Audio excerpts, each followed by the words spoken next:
नोटबंदी झाली त्याच्यानंतर डिजिटल हे पैसे हे आले आणि प्रत्येकाने त्या पेटीएमवर विश्वास टाकला। आता पेटीएमच्या सीईओनीच राजीनामा दिलाय। अनेक ठिकाणी मला वाचनात येतं की आता पेटीएम मध्ये नोकरीचे पैसे घेऊ नका। तर मला असं वाटतं असे अनेक गंभीर मुद्द्यांवर मी सातत्याने बोलत असते आणि हे असे मुद्दे ज्याला फायनान्शियल फ्रॉड्स म्हणतात तेही महत्त्वाचे आहेत। आज इलेक्टोरल बॉन्ड्सची खूप मोठी गोष्ट मी वर्तमानपत्रात वाचली की त्याच्या तारखेचं एक्सटेन्शन मागितलंय।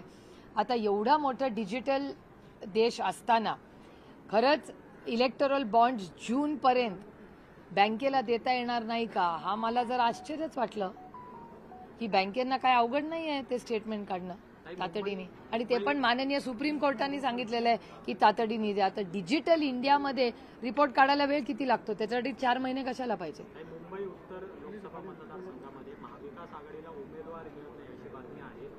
तुमच्याकडे नाही, ठाकरे गट किंवा काँग्रेसकडे सुद्धा नाही असं कोण म्हणतं? चर्चा बैठकीमध्ये झाली। अरे चर्चा कुठल्या बैठकीत? भव्याच्या बैठकीमध्ये कधी झाली चर्चा? मागे जी बैठक झाली आज माझ्या नाही कानावर आलेली, आज काही वर्तमानपत्रामध्ये बातम्या आलेल्या आहेत। माझ्या कानावर आलेली नाही।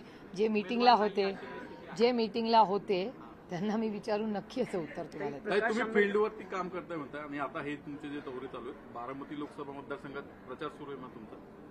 मी 5 वर्षच फील्डवर असते आणि मी 5 वर्ष फील्डवर होते का नाही हे माझा फेसबुकचा मिनिट टू मिनिट प्रोग्राम सगळ्यांना दाखवतो। मी एक अतिशय पारदर्शक आयुष्य जगते आणि ते सगळं मी एवढ्यासाठीच फेसबुकवर टाकते, अकाउंटेबिलिटी। त्याच्यामुळे माझी अकाउंटेबिलिटी 15 वर्ष मी social media is a double edged sword, पण त्याच्या मदतीने जर आपल्याला पारदर्शक आयुष्य जगणं शक्य असेल तर त्याचा उपयोग करावा, असा एक प्रांजळ प्रयत्न मी करते। प्रकाश आंबेडकरांच्या बाबतीत तुम्ही जे स्टेटमेंट दिले किंवा महाविकास आघाडी, पण जितेंद्र आव्हाडांनी एक भावनिक साथ घालणारं पत्र प्रकाश आंबेडकरांना लिहिले।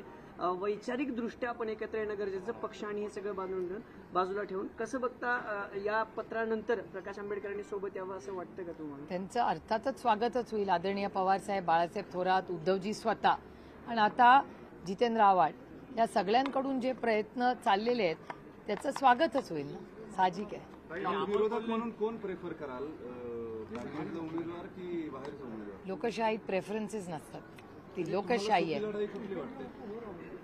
सोपी किंवा अवघड लढाई नसते हो आयुष्यात, असं काहीच नसतं, असा कॉन्सेप्टच नाहीये। आणि लोकशाहीमध्ये असं करणं अयोग्य राहील, हा लोकशाहीचा अपमान होईल।